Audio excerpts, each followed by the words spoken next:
We are live. 4 seconds in. Hey, What's going on? what's up, buddy? I don't know if I'm live yet on Jigging Jerks. Should be.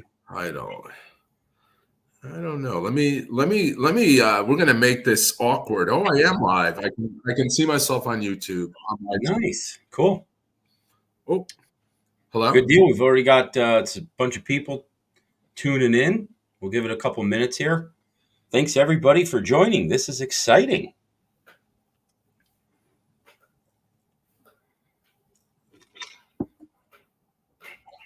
Got some people in the chat already.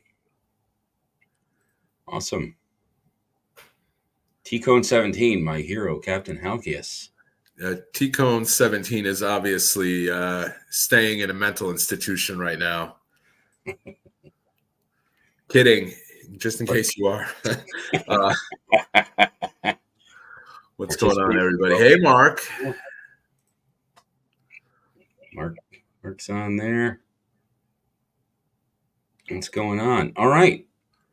We've got 27 people so far. Let's get the show started, John. Yeah. Hey, so a little background about what JT and I have been talking about for what seems like forever, that we were going to start doing these. It's basically going to be every couple of weeks, every other week, a Thursday night edition that's open to everybody, and then a Sunday night edition that's open to Patreon members for Next Draft, channel members for Jigging Jerks. And really Thursday, we envision talking about the week ahead, what our plans are, fishing plans, and maybe just a summary on Sundays. I don't know about you, JT. I've lost so many charters this week with the wind. The one day I did get out this week was the day that a longtime client of mine invited me to fish with Captain Tyler on the Simple Life out in Montauk, and it was a very slow day. And you know, this will be great for the chat if people want to comment on this, but the fishing's been terrible this year. The fluke fishing we're talking about. Bass fishing has been insane, but the fluke fishing, the bay was dead this year. The ocean hasn't really picked up. My friends who fish block are asking me, is Montauk any better? And it's nominally better, I guess, but not much. And, you know, I did have the distinction, the pleasure of fishing on Captain Tyler's boat. And if you guys watched the video that came out at 4, Tyler is Tyler Carosimo. He's the son of Jamie Carosimo, who's the longtime captain and owner of the Miss Montauk. You know, one of the, I think with the Star, and I think I mentioned this in the video too, I have a really high opinion of Hammer Time also. Those are like the boats. If you want to experience a true Montauk hardcore, go deep, fish hard, those 3 boats from a party boat experience. And Tyler's been fluke fishing his whole life, and he agrees this is the worst year he's ever seen. Yeah. And, you know, I mentioned, and I think rather than talk about the trips coming up, JT, we can touch on that. Certainly. It's like wind in the forecast for the next few days anyway. But, you know, I said to Tyler, my opinion is a lot of this is offshore draggers in the wintertime. I don't know how much you guys know, but and there's Joe Doran. What's up, Joe? Duffy too. Offshore draggers in the winter, they've found these big bodies of fluke, and fluke spawn offshore. They spawn up to like 100 miles out in the ocean. And Tyler said, I agree with you, but don't blame the local party draggers. They're subject to very strict regulations, pounds per day. They're not the ones pulling out tens of thousands of pounds of this a day, literally. It's draggers from down south, and he specifically mentioned North Carolina and Virginia. And I want to see comments on this because I don't know, but I've been fishing Montauk 2 decades, and, you know, it's getting worse and worse and worse and worse. And I do think these draggers have found this body of huge fluke offshore. The big girls are the ones that lay the eggs and hatch all the small fluke that eventually become big fluke. And honestly, I've been trying to Google to see what the regulations are. How do we address this? And I'm at a loss because nobody talks about this. Everybody just talks about how the fishing sucks, but nobody's, and people are quick to blame draggers, which yes, that definitely a problem, but they are heavily regulated in our waters. They have a per day quota, and we've seen in years past, right, that some of them skirt those rules. But I if it's your livelihood, especially with the enforcement that's happened with a couple boats recently. Apparently, these Virginia boats and North Carolina boats, they're not breaking any rules because their local regulations have no quota and they can drag as much as they want.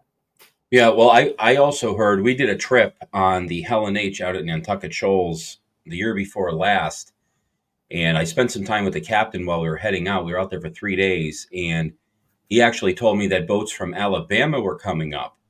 And part of the problem is they're coming up to catch squid, and they have a 30,000 pound bycatch that they're allowed, and they're using it on fluke flounder. So yeah, so I mean that's it puts a hurting on it. And I mean, think about that. You have boats coming all the way from Alabama, Virginia, South Carolina, North Carolina. Yeah, and people don't see that because we're not out there fishing in December. Right, in January. I January. know it because one of the local captains works on an offshore dragger, and he's constantly posting pics in the wintertime of these huge fluke they're picking up Mm-hmm. in the nets. Yeah. And again, this is a very complicated topic because we're talking about international waters, and you almost have to drive this point down at a local level, I think, unless you pass a law like what was passed with striped bass with the 3 mile line and the prohibition on nets and rod and reel only and tags. And it's so easy to really poop on commercial fishermen, the draggers, but many of them are multi-generational doing this. It'd be like somebody telling us we can't recreational fish. It just there just has to be some sort of order around it. It can't just be that you're completely depleting the stock. You're hurting everyone when you do that, including yourself, even though short term, you're not realizing it. Mm-hmm. Yeah, and over time, it's just gonna, it's gonna deplete the population. That's for sure. Yeah.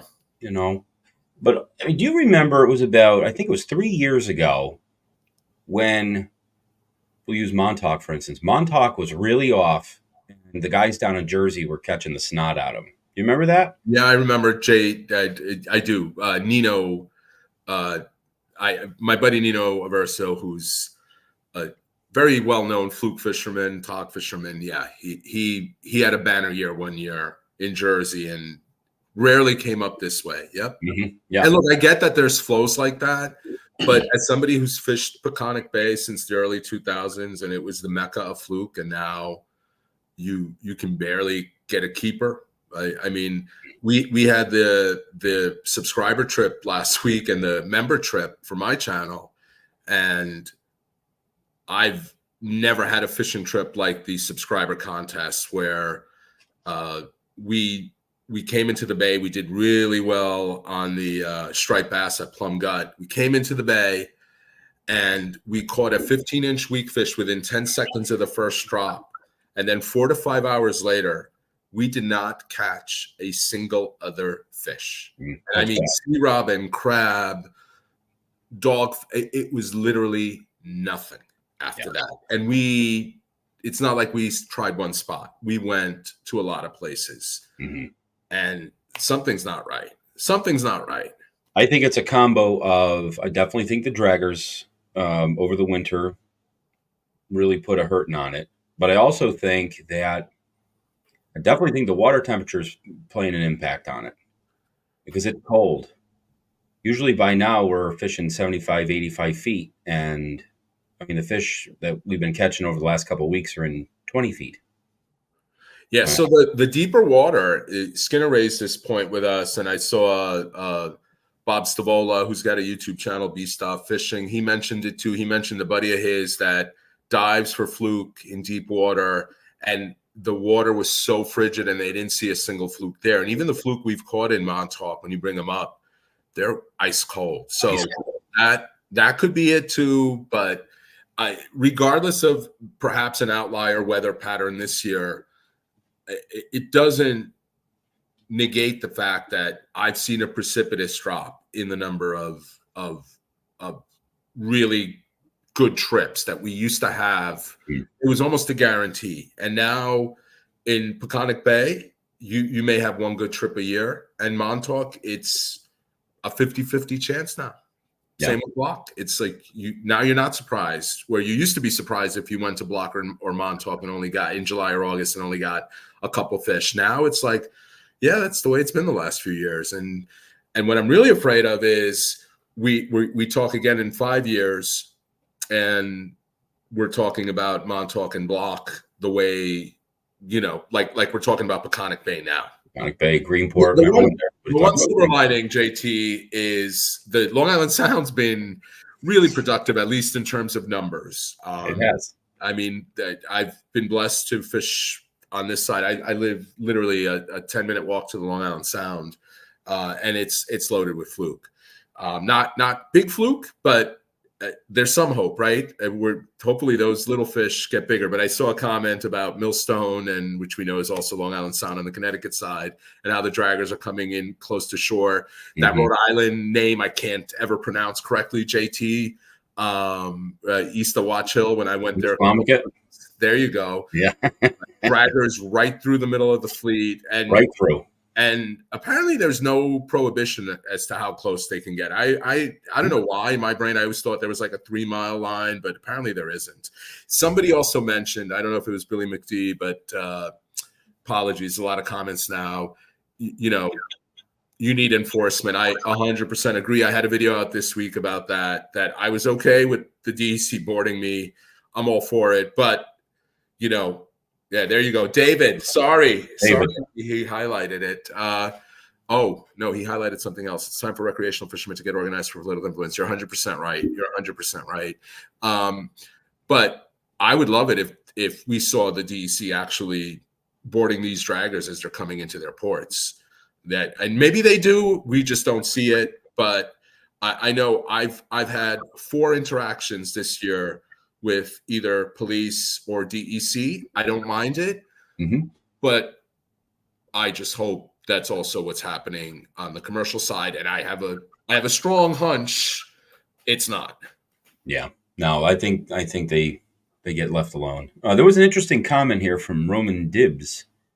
Yeah, what do you think of this? I mean, this has definitely been a part of the whole tuna fishing off of out at Ranger, out at Block. There was the big algae bloom. Yeah. So from a Montauk perspective, I don't think it made it all the way in to where we fish yet. I don't know if it affected the migration, but I know it certainly hurt the tuna fishing. Yeah, big time.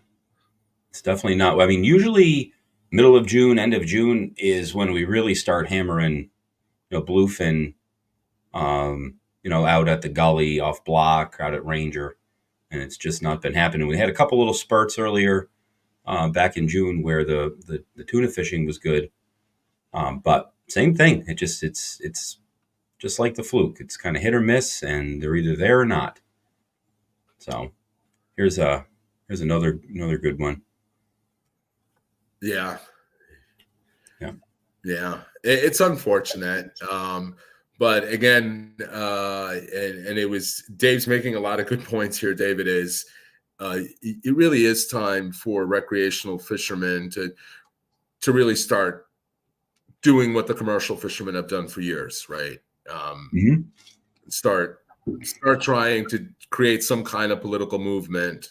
And I know the bass fishermen are really good with that, for better or worse, right? I'm not going to get into the debate about the slot sizes and the limits and all that, but you'd be shocked at how many of the guys who are like the fly guys, like one of the best striper fishermen I know is Captain Vinny, Fly Fish Long Island. What's his last name? Catalano, I think. I might have got that wrong, Vinny. If I did, apologies. He actually has a no striper. He's booked solid the whole year, and no one is allowed to keep a fish on his boat, and he's still booked. And that's the mentality of people who are in it for the sport, like going tarpon fishing in Florida. You're not going to keep a fish, you still go. And again, very controversial subject, but something that we as recreational fishermen may need to consider if the fluke fishing gets worse and worse and worse, is as long as we are allowed to still catch and release or keep one, try to rebuild that stock. It's worked with striped bass, right? They were almost extinct in the late 70s, early 80s. The government shut it down. It rebuilt. There you go. I don't know. I know I'm going to now start reading the negative comments on that. Milano, what's up, buddy? I see he sent a note there. That I'm trying to catch up on. Here we go. There we are. Yeah. You're 100% right. Yeah, North Carolina has a ridiculous season. It's so feels weird saying this, but white trash nobodies. Is it something like 2 weeks or 4 weeks or 1 week? It's something ridiculous, right? Yeah, and it's kind of like who's making up these regulations? By the way, it's changing every year. It changes. They have these hearings. I know, like Connecticut has these. They send out an email and join the live hearing, and it's like, look what happened with the whole sea bass thing this year in Connecticut. You had 2 weeks. Can we wait? Can we talk about that for a second? How Connecticut and Long Island share the Long Island Sound, even though obviously Long Island is better because we got to name the Sound. As all the Connecticut people now unsubscribe from my channel. But your season is open, our season is closed. Our season opens, your season closes. You have this year. You have Tog open in summer months. We don't. Mm-hmm. Can we just get a consistent? And I know the Jersey and South, like Brooklyn and parts of the Western Sound, they or the western parts of New York, they have the same issue. What's the story there? Why can't they just have a consistent season where there's no ambiguity? Are we in New York waters? Are we in Connecticut waters? Are we in Jersey waters? How about the same size limits too? Right, Jersey, you have New York boats and Jersey boats fishing the same area with different size limits. Yeah. I don't know. I to be honest with you, I think it's people who don't fish who are making up the rules and regulations, because it doesn't make any sense. I mean, the sea bass season this year was closed for 2 weeks to recreational fishermen, but it was open for charter boats, party boats, and draggers. That I don't agree with that. It doesn't make any sense. Charter guy, and I don't agree with that. And so what happened was, I don't know if you saw the last video that where Joey and I were out fishing, caught some gorgeous sea bass, ended up gut hooking one. It ate the entire bucktail, it sucked it in. And you had a very nice. I saw it, and I saw you had a very nice conversation about it. Broke my heart. But I'm not going to. What? You got to throw it back. And somebody made the comment about 14-inch fluke, and I know I'm beating a dead horse here because I made this point before. You got to keep that 14 inches. Unpopular again to say that, but if you have the commercial guys at 19 like us, or 19 and a half in August, when it changes, it goes up a half inch, then guess what? All those 14, 15, 16-inch fish that they're dragging and killing, they got to throw them back. It's not going to count towards their quota. It's the same with gut hooked fish, man. Mm-hmm. We live in a very dishonest world, for better or worse, and people are going to be taking advantage of that. They will catch something they want to keep, and they will gut hook it by force and keep it. If we lived in a world where there were no liars, there were no cheats, there were no scammers, then yes, in an honest world, yes. But in the world we live in, people will intentionally do it, and there's no way to really enforce it, right? They don't have red light cameras like we do on the roads where they can see you doing that. Yeah. Let's. I want to catch up here in the chat.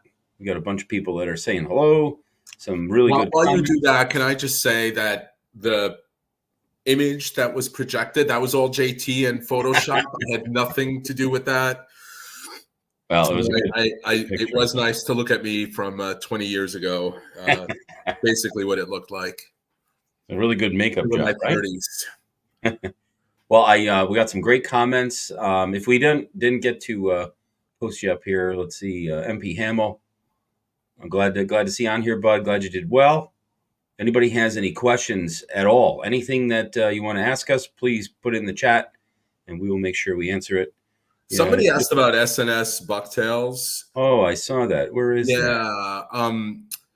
So they're not making, from what I remember, Stan telling me, they're not making swing hook bucktails anymore. Skinner's coming out with Skinner's partnering this year with Dark Matter, with the J&H brand, like his rods.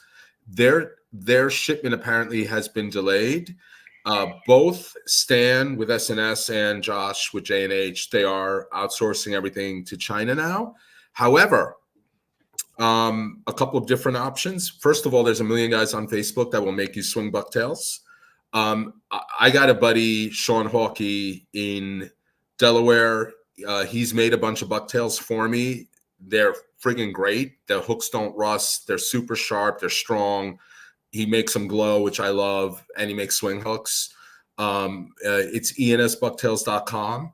And also, my email is jiggingjerks@gmail.com. If anybody wants to order directly from Stan, shoot me an email. I'll give you his phone number. You call him. He will make you bucktails. I think you got to order like 20. But I know I ordered 140 bucktails directly from him earlier in the year. And then I've supplemented that with smaller bucktails from Sean, but Sean makes the same sizes too. So you do have a couple of options, including the SNS option, which is the original John Skinner SNS bucktail mold. I've got lots of them. I ended up getting, I'm lucky. I bought about 10 seasons worth of them. Well, do you remember you were telling me you wanted to get rid of your 6 ounces last year? Oh my God. I said nobody uses those. I've gone through my entire batch this year on bass because we've stopped using 3-ways. We're only using.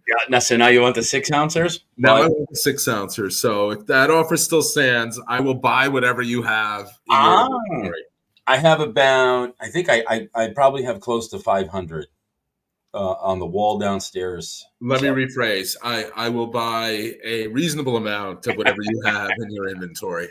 I don't know. Those are the real deals. Those are the real bucktail and all that stuff. I don't know. Yeah, so the ones he made for me this year had actual deer hair. They weren't synthetic. Yeah. Oh, good. Yeah. You can definitely feel the difference too. It's just thicker, and I also feel it doesn't mat as easy, but that might just be me. Yeah. We got a question here from Liam. What are your thoughts on the 28 to 31 for stripers?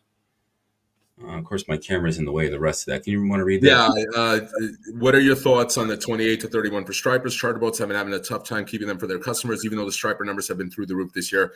Liam, 100% agree with you. And again, I'm not going to win any popularity contests with this, but I personally am all for releasing the stripers. I've kept a bunch this year because I've had clients that wanted them. I personally don't enjoy their taste, but that's just me. I think much like tarpon, they're the trophy fish we have here in the Northeast. And every day of the week and twice on Sunday, I would much rather catch a huge striper that's going to get released even under the old regulations, the old 28 to 35, than hunt for food and keep a slot. But that's my opinion. That's my personal opinion. My charter boat captain opinion is I do have clients that want to keep them. They charter me for that, and I'm happy to keep them because we're not breaking the law. But me personally, I don't care about the 28 to 31. I personally don't keep any. Mm-hmm. I'd rather catch a bigger one anyway. When I was chartering, I was pretty easy to go out and just get somebody a 29 or 30 inch striper to take home. A lot of the people that book a trip want to go home with a striper. Right. But I mean, I get that. So it's I don't know. I'm kind of impartial to it. There's a lot of big stripers though. I mean, we're going to be going out tomorrow, and I know I'm going to have some really good footage with my buddy Joe Pachysky, and he's been getting some serious big fish, so a lot of them. So Anywhere local? Possibly. I'll let everybody know after tomorrow. But yeah, I mean, and then the other thing too is like in Connecticut during that spring striper run, we used to be able to catch they call them alewives or herring for bait, and now you can't do that anymore in Connecticut. But in New York, you can. So the guys in the Hudson are out there, snagging them and everything else. And they said that the populations were going down. I just think it's due to all the stripers. I think there's a lot of stripers, and they're eating them. So I'm not. I don't know if I agree with that whole slot thing. Well, it's funny you mentioned that. One of the interesting theories I heard about where all the flounder have gone, the winter flounder, which we used to have in the Long Island Sound, like crazy numbers, is their decline coincided with the resurgence of stripers. And is that a coincidence? Because stripers love flounder. So could be. Could be, right? When you build up one species, it's often at the detriment of another. Charter, I see a question.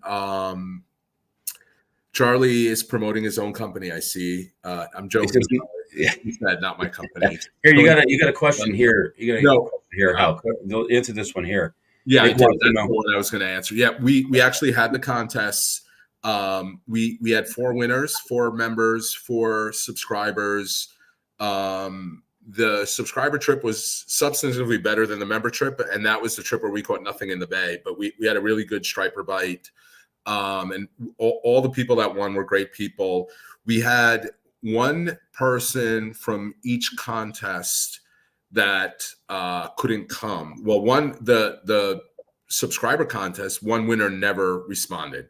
The other 3 responded, and this is kind of a funny story. One of the winners got really sick the night before, and we were waiting for him at the boat at 6:00, and then 6:10, and we're calling and texting. I'm like, "Are you near?" No response, and we're like, "What do we do? What do we do?" So we left without him, and then hours and hours later, and we were like, "We'll run back for him." It's like 9 miles where we were striper fishing for my dog, or like 12 miles. Hours later, he texted that he got violently ill the night before, and he was very apologetic.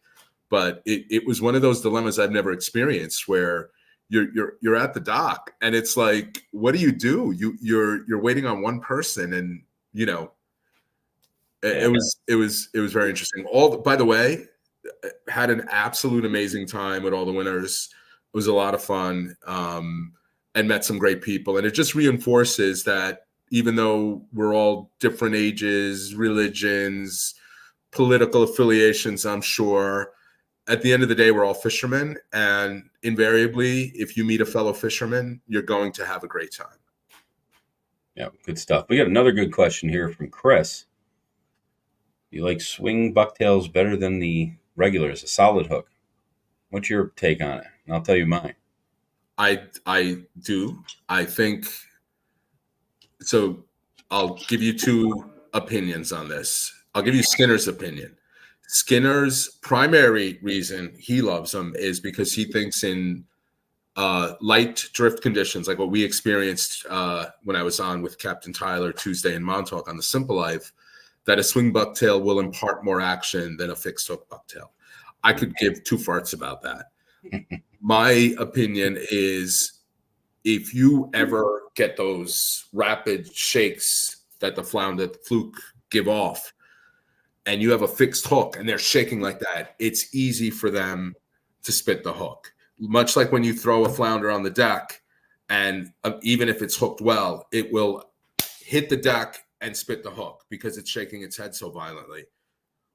That swivel, it's a ball bearing, really. It moves, the hook moves with the head shakes. And my opinion is, I feel I've lost way less fluke on the way up than I did when I used fixed hooks. Right. No, and actually, so that whole swing hook method was created it was actually first from the freshwater bass fishing world. It was Here we go again, JT. You freshwater fisherman, you got to take credit for everything. Oh yeah, of course. I actually did a video about this with I think I had either an orange or a lemon, and I showed the difference between the two. And so the company from the freshwater bass fishing, they put it on a spinnerbait, and it was the hook was attached with a cable, and it was to eliminate the ability for the fish to use the lead portion to as leverage to get the hook out. So I'm a big fan of swing hooks for both those reasons. So that's a great question. But there is a place for the solid hooks. I think um, you know anything like a 1 ounce, you're fine with a solid hook. I think. So good question on that one. Let's keep going. Yeah, I sent you a really good question in the chat from Mark in our private chat. Because for whatever reason, I guess you're technically hosting today's. I can't. Right. I don't see it. So which one was it? It's the one about, is it true that when you catch a large striper, they heat up and after release, most of them die? Okay, got that. There we go. Yeah. I don't know. Is that the case? So I don't know either, but I'm going to offer you anecdotal evidence of why I don't think that's true. And this goes back to Montauk. Anybody who fishes striped bass in Montauk near the point where you have all those guys with the wire lines that have the huge reels and they're bailing the fish in full speed, you see a lot of dead stripers off the point floating in the water. Mm-hmm. In the gut and the race where we fish a lot, you don't see that. And I tell you, as long as you revive them, notwithstanding the one trip I had with Doc and his wife where it's, that big girl slipped out of my hand. I wanted to get that fish in the water much faster, by the way. If you watch the video, you'll see me arguing with Doc about that. But he wanted to take pictures and measurements and weights and stuff. We don't see that hardly ever. I'll see it if we really badly gut hook a fish. You see it float to the top, but it's rare to see it in those areas. So again, anecdotal evidence. I'm not a marine biologist. I don't know for sure, but having seen dead ones, very plentiful in Montauk, where they're racing them up with the wire lines and all that. I almost have to believe that's more detrimental to their mortality or to their ability to survive than the style most of us fish. Yeah, there's a little follow-up to that. Yeah, I've heard that too, and I don't buy it, but again, I'm not a marine biologist, so they are the marine biologists, but I don't know what they're basing it on.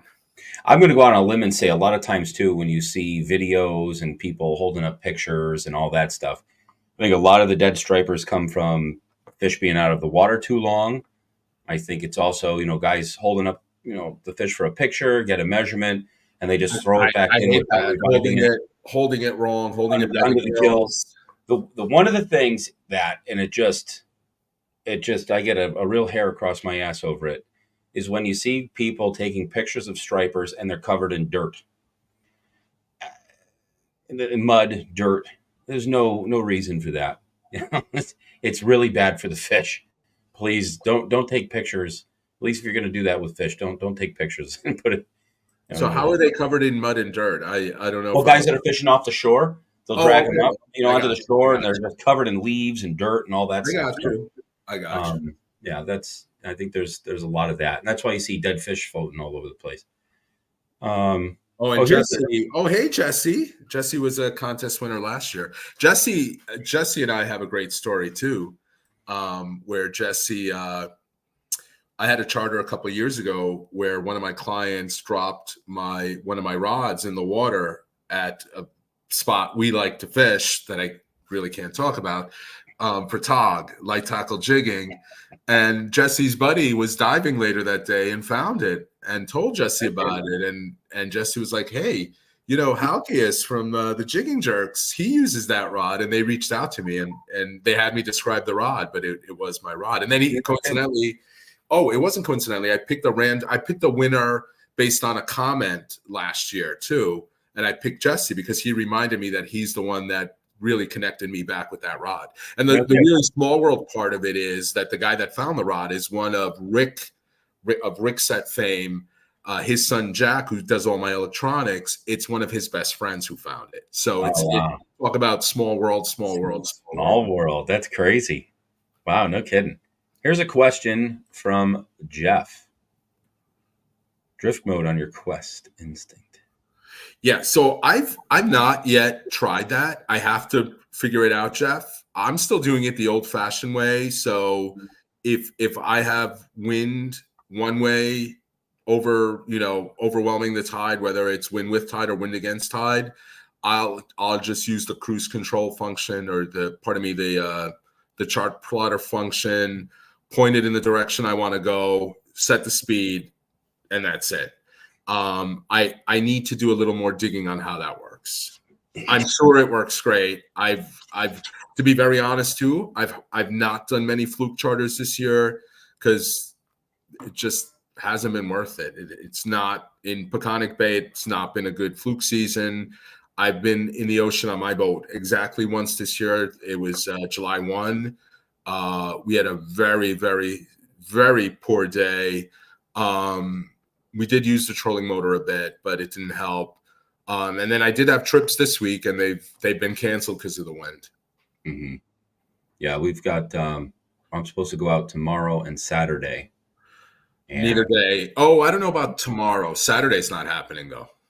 You don't think so? I thought in the morning they had dropped the wind forecast on windy. Nope. I was on with my client earlier today for Saturday, and Windfinder showing 17 to 30 with rain. Mm-hmm. So pick your poison. I'd rather be rained on than have heavy wind, but neither one appeals to me. Yeah.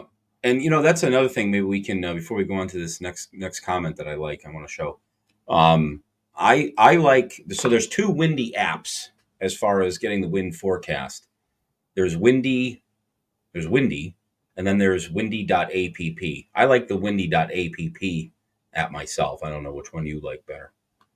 I don't use Windy. I use Windfinder, and I have their super forecast. I think paid extra for it, so it's only like 2 days out, but it gives my experience. It gives a very accurate weather forecast over the next 2 days. And what I don't understand is the super forecast will often differ from the regular Windfinder. So if you go to like Montauk Southwest of the Point, yeah, it might show 5 to 10 in Windfinder, and the super forecast may show 12 to 15. Yeah. I don't know if you're the same company, why you don't have the same forecast, but yeah. And that I was using Windfinder for a while, and that threw me for a loop. So I still have all three apps on my phone. I'll bounce through them, but usually I go off of the windy.app app. But that's what I. Did anybody else used to go onto northeast.com and always look up the NOAA weather there? That's how we did it for years.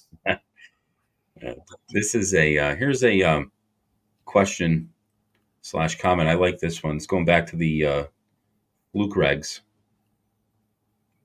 Yeah, it's a good question. We'll have to find that out. Yeah, it is a good question. It is a pelagic fish, and if anybody doesn't know, just a kind of little piece of info. So Fluke migrate all the way out to the continental shelf in winter, which is absolutely amazing to me. They'll spend the winter in 500 or 600 feet of water, even up to 800 feet, and then they'll migrate back. And that's where they spawn. Yeah, that's where they spawn. They spawn out at the continental shelf.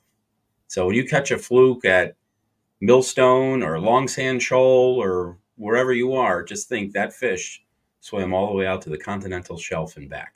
Pretty awesome. So take care of them. Let's see here. Got some. Let's talk about this weekend's trips. If it is, let's say the weather works out, what are you going to be doing? I'll tell you what I'm going to be doing.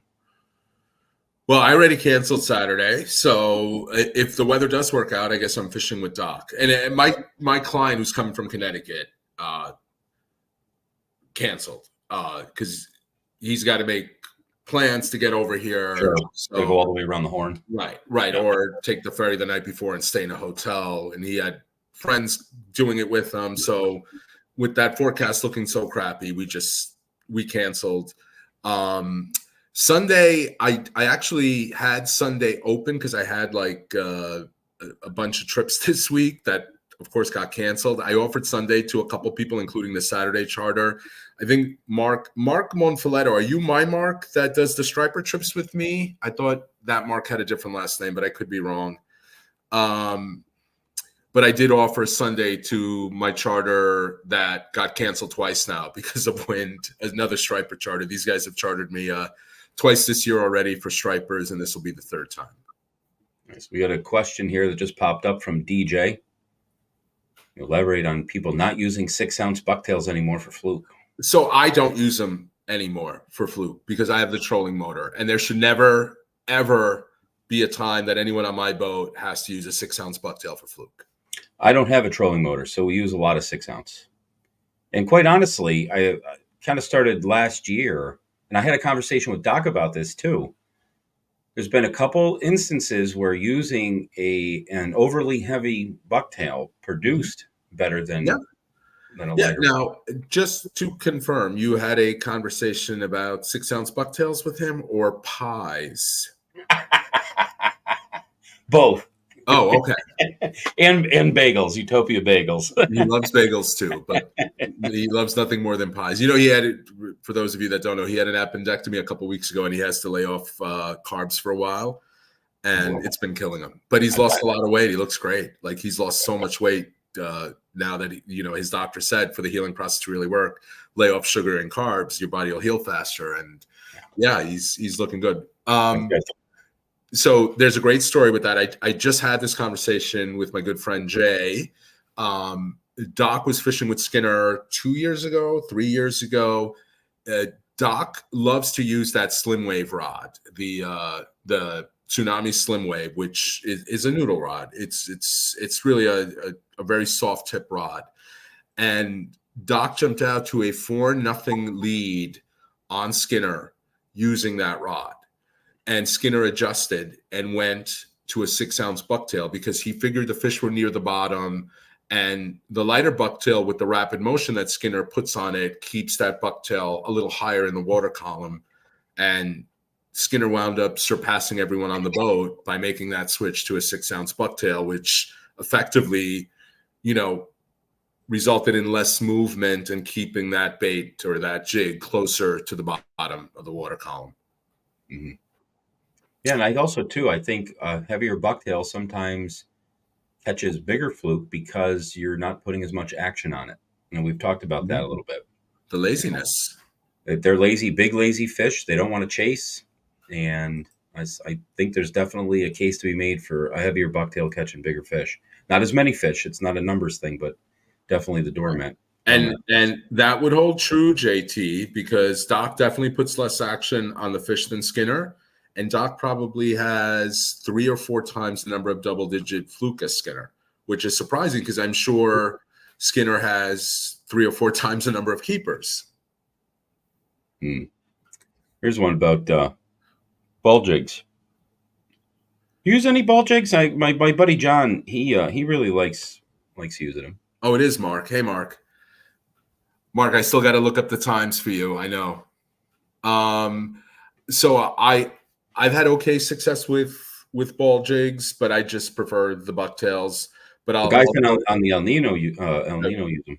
I was just gonna say I'll go back to the El Nino guys. They love them. The guys on the Simple Life too, the Captain and the Mate, Tyler and Brian, they were using them too. So when guys that really know what they're doing, fluke fishing wise, use them, it's obviously effective, or they wouldn't be doing it, and they wouldn't have the success they've had. Also, has less drag, and that's why I think Nino likes them, because Skinner uses cannonball sinkers in the gut and the race, and he hardly ever gets hung up. Now, I don't get hung up either, unlike Mark. No, I'm kidding, Mark. When I did three-way, when Skinner three-ways, he uses a cannonball, and his theory is they're less likely to get hung up. And remember, Nino and those guys are fishing really sticky bottoms. Nino's told me that for tournaments, they need at least 100 jigs, like some crazy number, because they're fishing railroad cars and tanks and school buses and all this artificial reef stuff off the coasts of Jersey and Delaware. We don't have much of that here. Now, we have sticky places like Cartwright and Rocky Hill where you certainly lose rigs, but not at that same level. Yeah. Here's another good question. Cold water temps you slow down your jigging speed.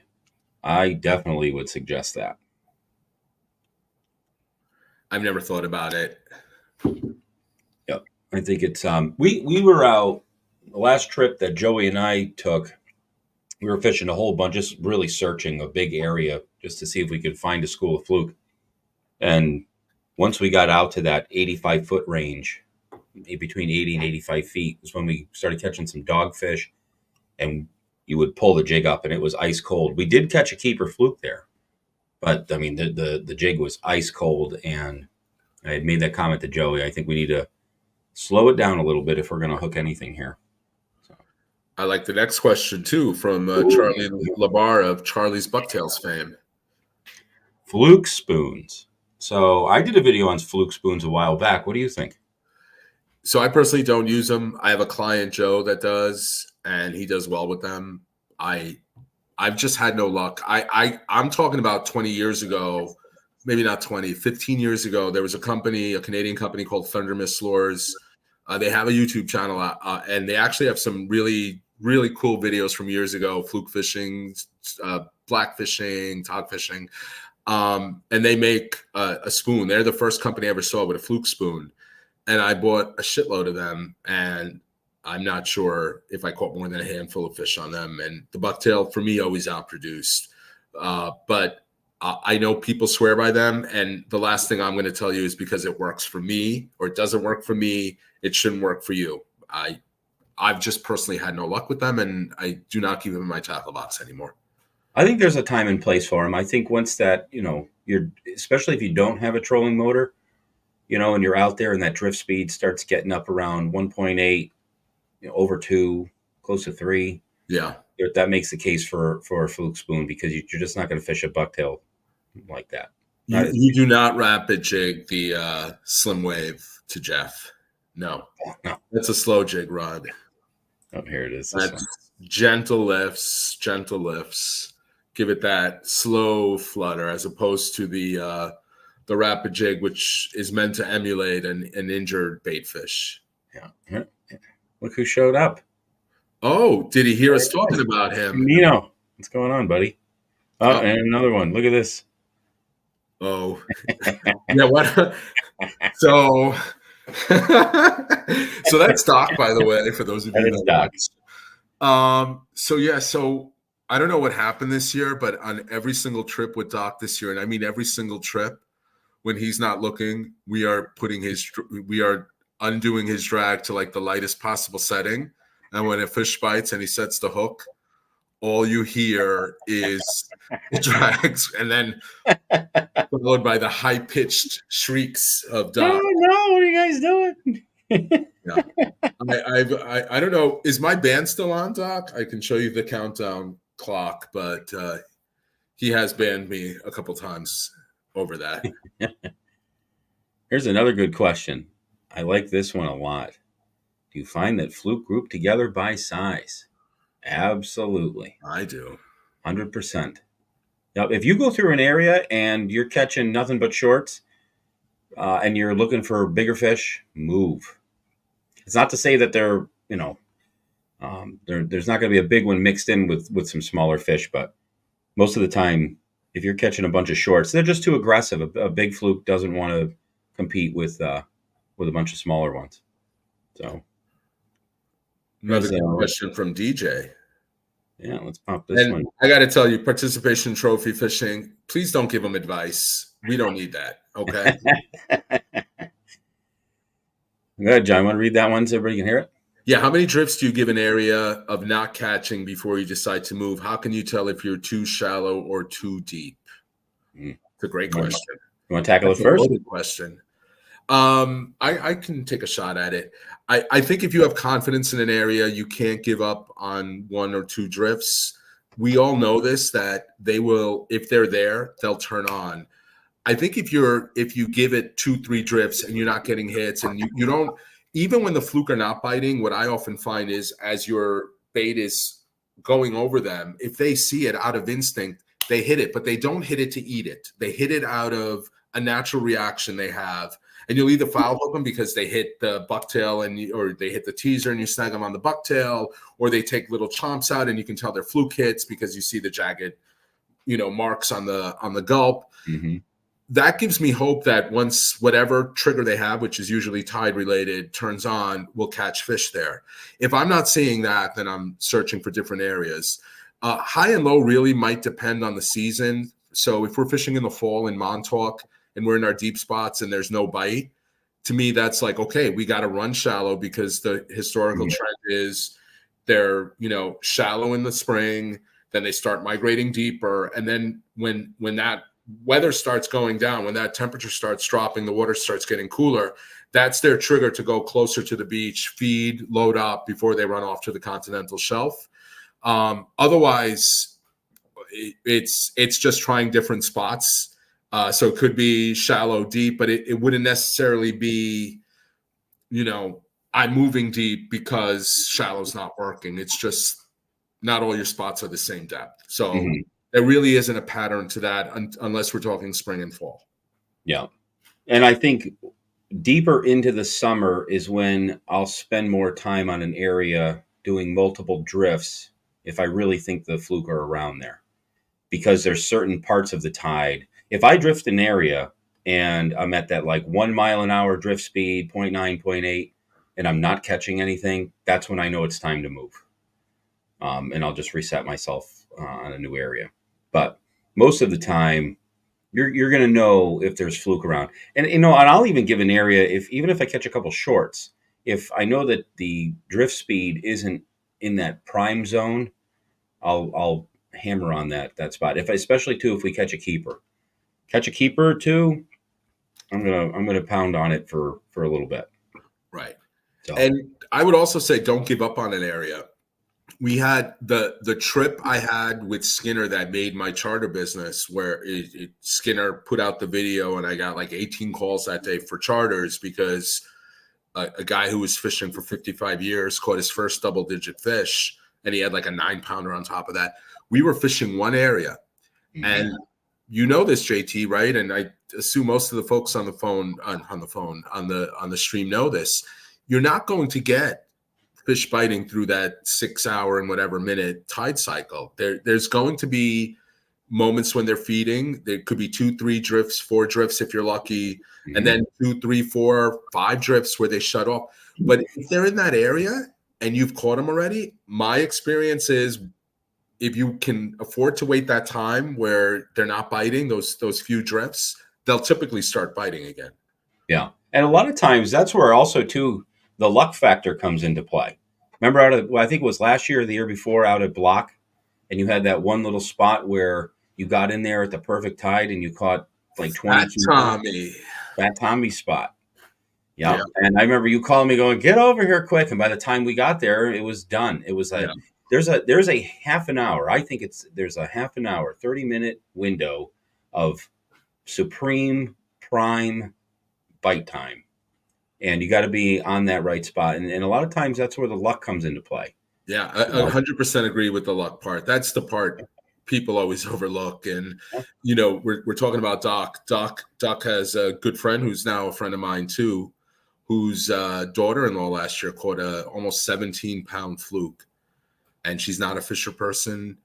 They went out after dinner. I think they texted Doc, "Where should we go?" Doc gave him an area, JT, you might know well, that you and I talk about all the time, our favorite spot.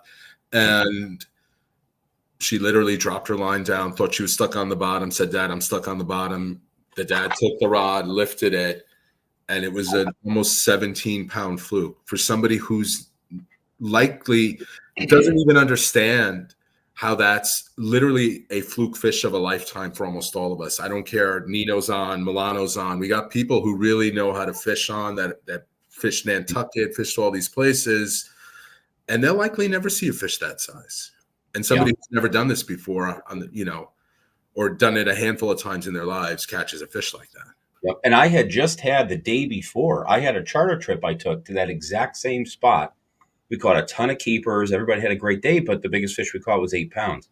And I guarantee you, we drifted over that fish numerous times. And you know what? She was probably just dragging on the bottom.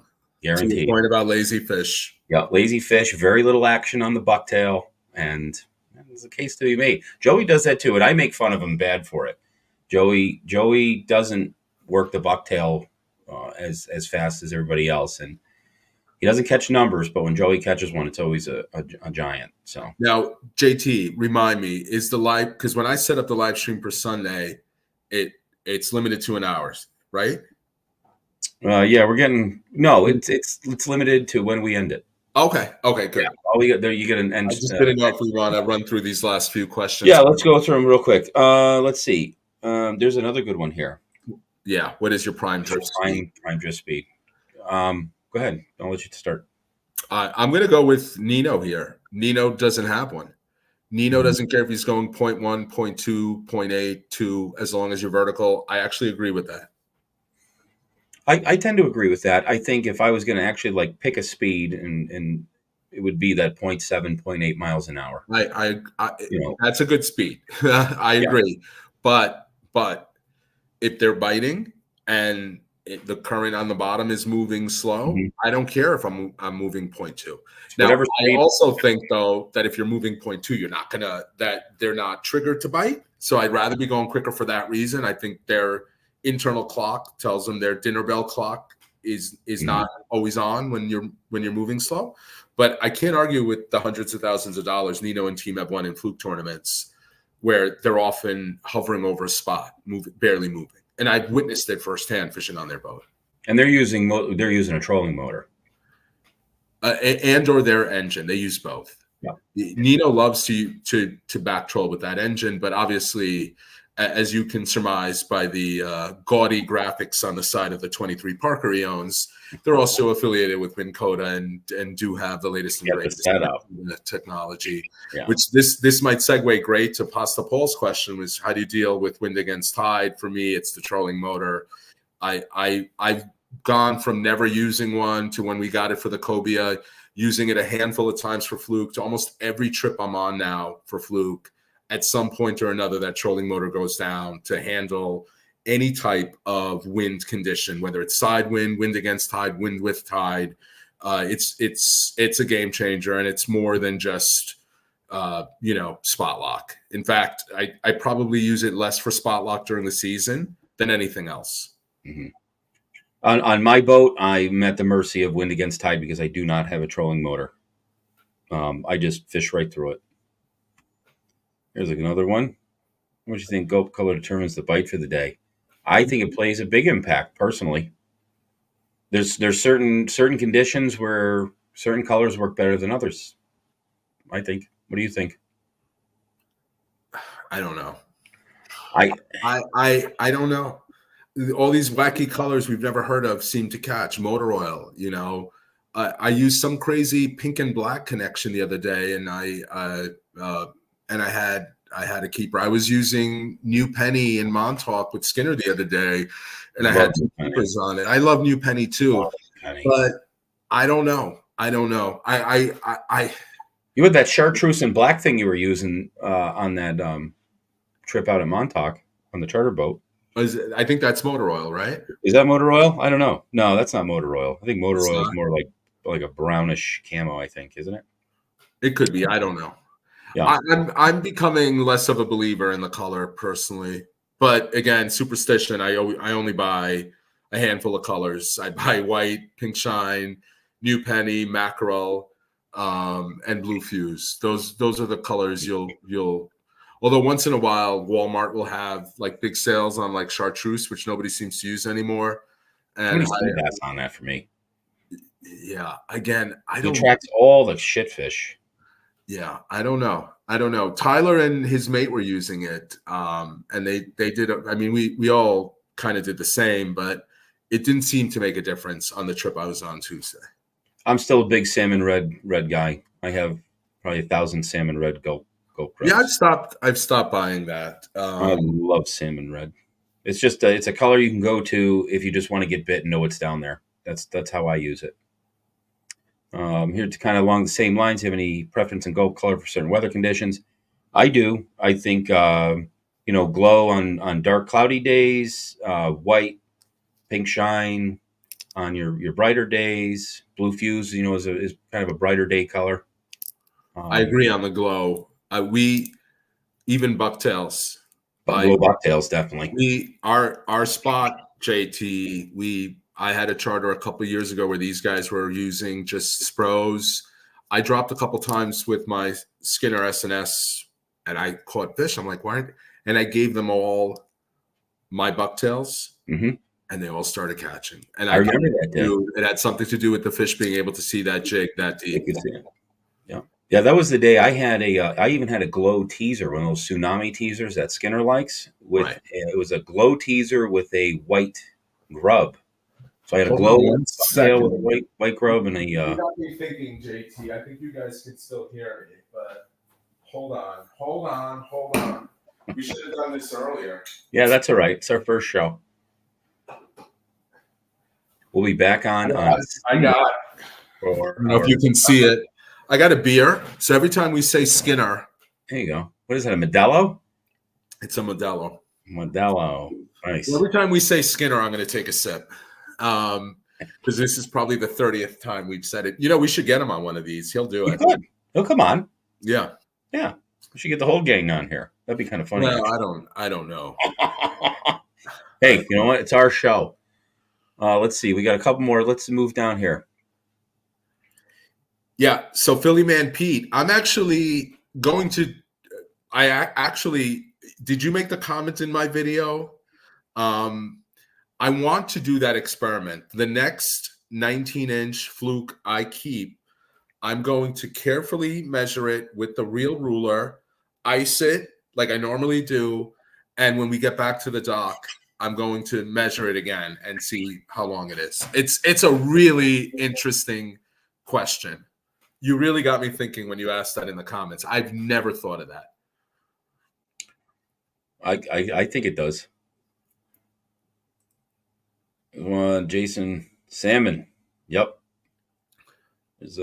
That's Jay, who I was talking about earlier, telling the doc story. Salmon. I definitely agree with this. Dark for deep. Deep seems to work. Also glow. Also, too, you know what's interesting I've noticed? Salmon red works really well in dark conditions because I think it turns black. I would love for Berkeley to come out with a solid black gulp grub. That'd be interesting. I would love I would love to have that.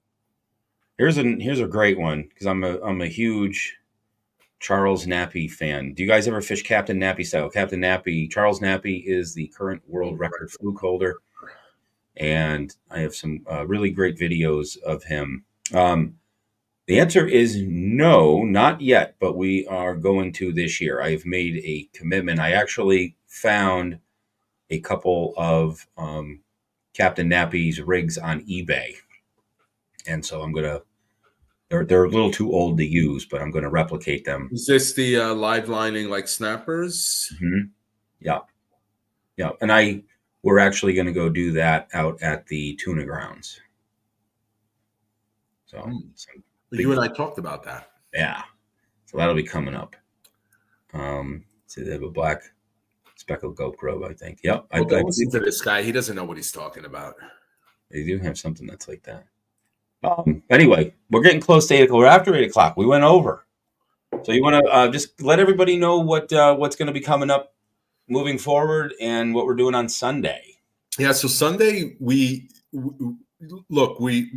conscious that we're and very grateful. I know I speak for myself. I'm sure I speak for JT of all our subscribers, but we also have the member channel where, people help us finance this habit we have and this our channels.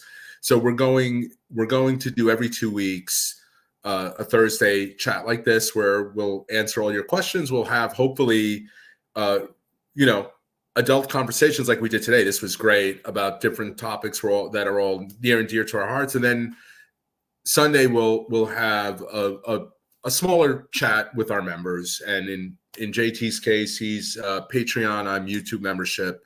So we'll have the same style discussion. We'll also highlight what we've done that weekend fishing.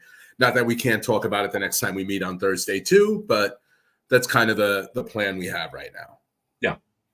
Yeah, it'll be fun. And really appreciate everybody tuning in, participating. Great questions. I mean, for a first show, this is awesome. So this is a lot of fun. I enjoy this stuff. We get to talk fishing. And I encourage everybody to loosen the drags on their friends' reels when they're not looking. Yeah. Awesome. All right. Well, thanks again, everybody. John, thank you, buddy. You did Thank great. you. Great job. Take care, everybody. Have a great weekend. Catch them up. See you on Sunday to all our members.